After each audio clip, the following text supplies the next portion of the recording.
大家好，夏天来了，下雨的天气呢也越来越多，有的时候还会碰到雷电的情况。那么我们在雷雨天气下该怎样安全的行车呢？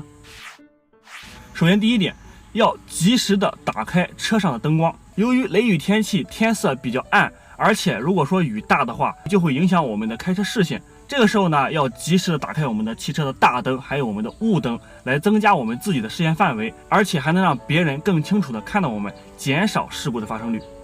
第二点，如果雷雨天气你正好是在高速公路上面行驶的话呢，一定要放慢车速，有必要的话呢，可以去服务区里面呢躲避一下，等雷电小了之后再走。因为雷电的特性呢，它会捕捉在空旷路面上一些移动的物体，尤其是像车辆这种金属材质的物体，所以大家一定要注意这一点。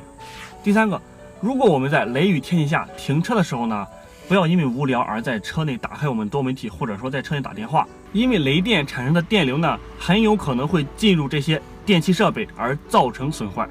第四个，我们要停车的时候一定要选择好停车的地点，不要选择大树或者是露天的大型广告牌、电线杆等这些地方，尽量把车停在停车场内，但是不要选择那种地下停车场。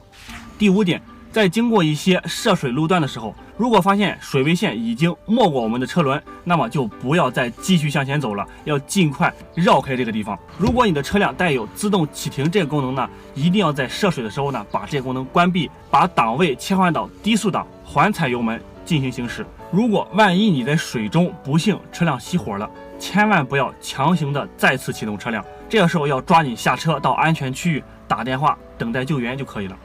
最后一点，对于一些你不确定里面什么情况的隧道呢，不要贸然的进去，因为很有可能你还没有走出隧道就被里边的积水困住了。如果你的车不幸因为水淹而打不开车门，我们可以在车内找一些比较尖锐的物体呢，把车玻璃打碎，然后进行逃生。在这里呢，建议大家随车自己配备一个逃生安全锤，最保险。最后还是提醒大家，雷雨天气呢，尽量避免外出。如果你一定要外出，或者说你已经在路上了，那么大家一定要放慢车速，保持车距，注意安全。